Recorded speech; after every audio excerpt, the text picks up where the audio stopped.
Peace be with you, my dear brothers and sisters. Today, I invite you to reflect deeply on a calling that is not just political, not merely scientific, but profoundly spiritual, our duty as stewards of God's creation. The earth, our common home, cries out with pain. The oceans, once full of life, are choked by waste. The forests, once lungs of the world, are vanishing. The climate, once stable, now trembles. But we are not powerless. We are not abandoned. We are called. Peace and goodwill to each of you, wherever you are watching from. Before we begin, I invite you with a heart full of hope to like this message, subscribe to the channel, and share it with those who seek light and truth. When you click the bell, you help spread words that uplift, awaken, and call us to live with greater love for one another and for this beautiful world we call home. Now let us reflect together. Creation is not something we own. It is not a possession to be used, abused, and discarded when it no longer serves our desires. Rather, it is a sacred gift, freely given, full of wonder, beauty, and purpose. The mountains, the rivers, the forests, the skies above, and the soil beneath our feet, all these are signs of the infinite love of the Creator.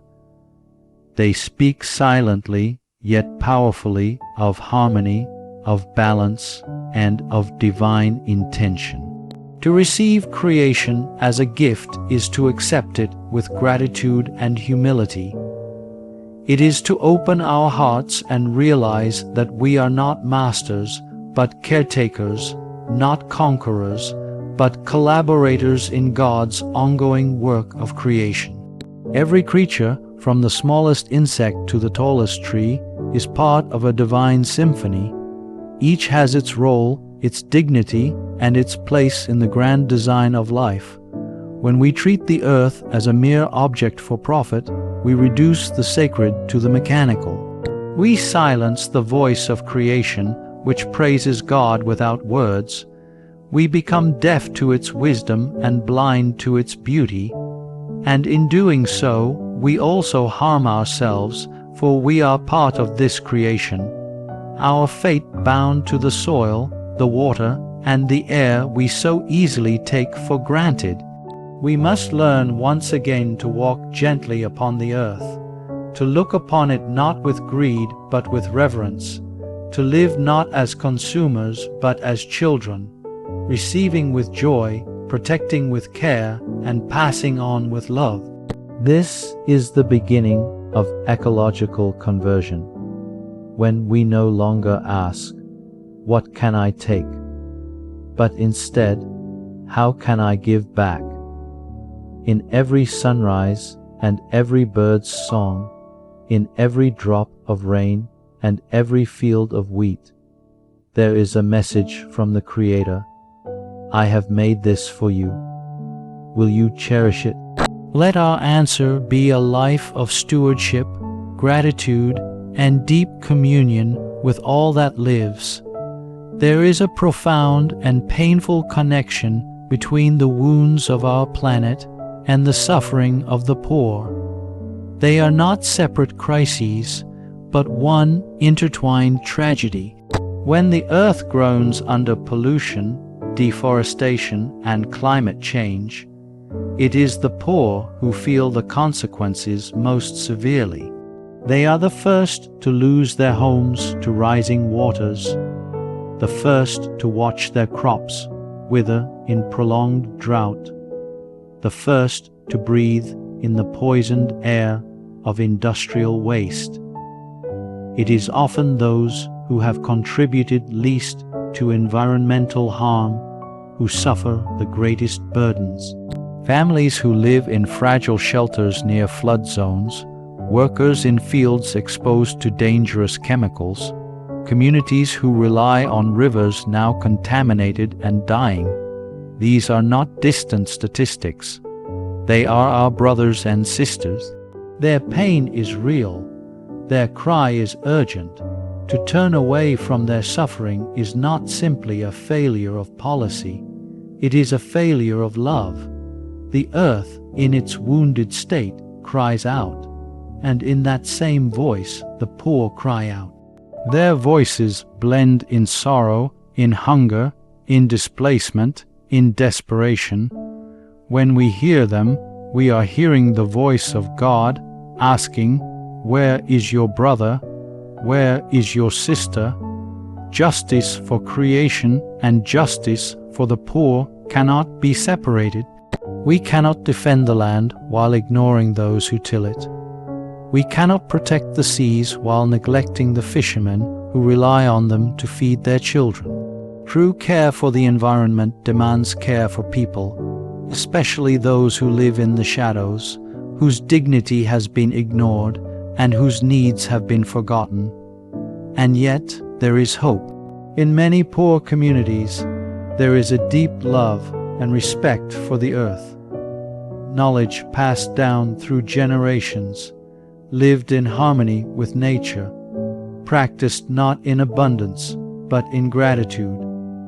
These voices, often overlooked, are rich with wisdom. They teach us that we are not above creation, but part of it, that to care for our neighbor is also to care for our common home. Let us no longer build walls between social concern and environmental responsibility.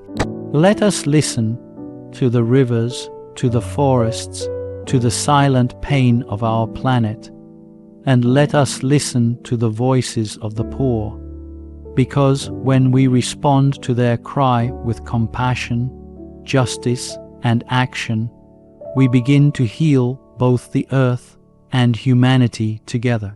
In a world driven by consumption and competition, we are constantly told that more is better, that fulfillment lies in having the newest, the biggest, the most. But this way of living has a cost, and it is a heavy one. As some accumulate beyond their need, others are left without even the basics. While a portion of the world lives in excess, another portion lives in silent deprivation. To live simply is not to reject joy or beauty, is to rediscover them in their truest forms. Simplicity invites us to loosen our grip on possessions, so that our hands might be free to embrace others. It invites us to find richness in relationships, meaning in service, and peace in moderation. It is not a life of less, but a life of enough. Enough for us, and enough left over for others. Simplicity is an act of love. Every choice we make, from the clothes we wear, to the food we eat, to the energy we use, has an impact on others, especially the poor and vulnerable. When we choose to live with less, we are not only reducing our harm to the earth, we are opening up space for others to thrive. When we choose to consume mindfully, we make room for justice to grow. This way of living is also a path to inner freedom. In simplicity, we find release from the burden of always needing more. We free ourselves from the anxiety of materialism and discover the joy of gratitude. We learn to say, "This is enough," and mean it, not with bitterness, but with deep contentment. For our souls were not made to chase endless things, but to rest in the eternal. Living simply is a quiet revolution. It challenges the noisy lies of the world and proclaims a different truth, that true wealth is not found in what we own, but in what we give. It is a way of life that reflects the gospel, where love is greater than luxury and generosity outweighs greed. In every act of simplicity, we make a choice not only for ourselves, but for the world. We say yes to sustainability, yes to solidarity, yes to a future where all may live, not in struggle but in dignity. Let us walk this path with open hearts. Let our lives preach through action, not just words. For when we live simply, others may indeed simply live. In every generation, the Spirit of God raises up voices to awaken the world, voices that are bold, unafraid, and filled with longing for justice, truth, and renewal. Today, these voices belong to the young. Across the globe, young people are rising with passion in their hearts and fire in their eyes. They are not content with comfortable silence.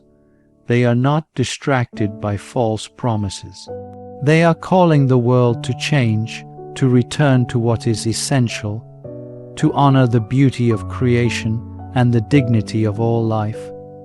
Too often, their voices go unheard or are dismissed as naive or premature. But this is a grave mistake, for in their cries we hear not only protest but prophecy.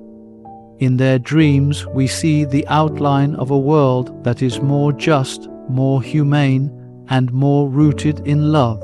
They are not only the future, they are the present, challenging us now to awaken from indifference and complacency. It is the young who are stepping forward to defend the earth, to speak for those without a voice, to challenge systems that exploit and destroy. They remind us that the world is not beyond repair, but full of possibility. They see creation not as something to be conquered, but as something to be cherished. Their concern is not theoretical, it is personal. It comes from a deep and aching love for the future, for their children, and for the fragile beauty of the natural world that is slipping away. We must listen to them, not with condescension, but with humility. They are teaching us, they are leading us. Their courage reveals our timidity. Their urgency highlights our delay. Their hope unmasks our resignation. They are the voice of conscience that refuses to be silenced. And in their activism, in their creativity, in their commitment to community and sustainability, they offer the church and the world a new language, a language of unity, peace, and care. They are not only reformers, they are builders of what is yet to come. They are planting seeds that will become forests of justice and rivers of mercy. Let us encourage them, support them, and walk beside them. Let us protect their dreams from the cynicism of the world. Let us help them carry the torch of truth. And let us not extinguish their flame with our fear. For when we honor the prophetic voice of the young, we allow the Spirit to move freely among us.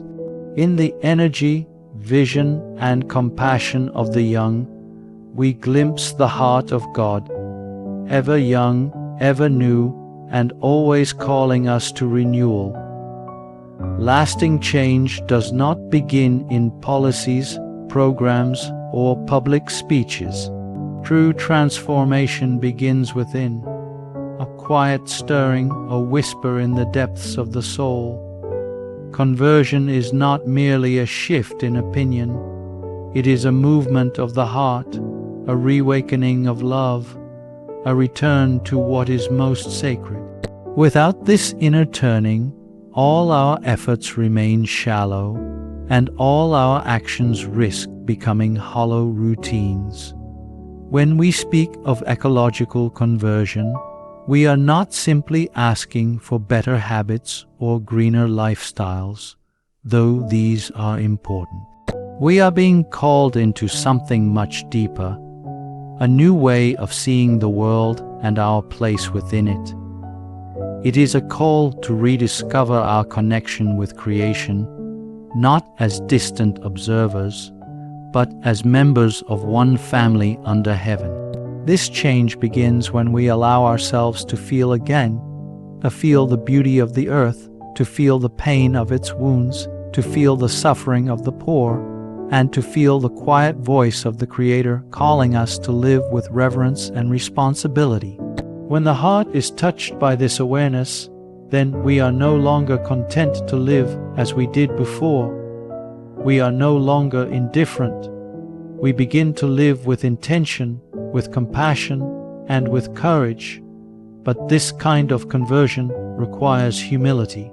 It invites us to acknowledge that we have gone astray, that we have at times taken more than we needed, ignored the cries of the vulnerable, and closed our eyes to the damage we have done. Yet even in this realization, there is hope. For the Creator does not condemn us, but gently invites us to return, to walk again in harmony with the earth and with one another. Prayer is essential in this journey. In prayer, we quiet the noise of the world and listen for the voice of God speaking through the rustling of leaves, the singing of birds, the weeping of the poor. In prayer, we receive the grace to begin again, not alone, but with the strength of divine love guiding our steps. Conversion of the heart is not a one-time event. It is a path, a process, a daily turning toward life, towards simplicity, towards solidarity. It transforms how we live, how we consume, how we relate, and how we hope. It changes not only what we do, but who we are. And when many hearts begin to turn in this way, the world itself can be renewed. Rivers can run clean, forests can be restored, communities can be healed. Because when the heart is converted, the hands will follow. And through each small act of love, care, and sacrifice, we cooperate with the Creator in the great work of redemption. Let us begin each day with this prayer in our hearts. Lord, renew the face of the earth and begin with me. My dear friends, let us not delay. Let us not pass this burden to our children. The time is now. The world is watching. Heaven is watching. May we rise together in humility and hope to become true stewards of God's creation. Let this be our prayer, our promise, and our path. Laudato Si. Praise be to you, O Lord. Amen.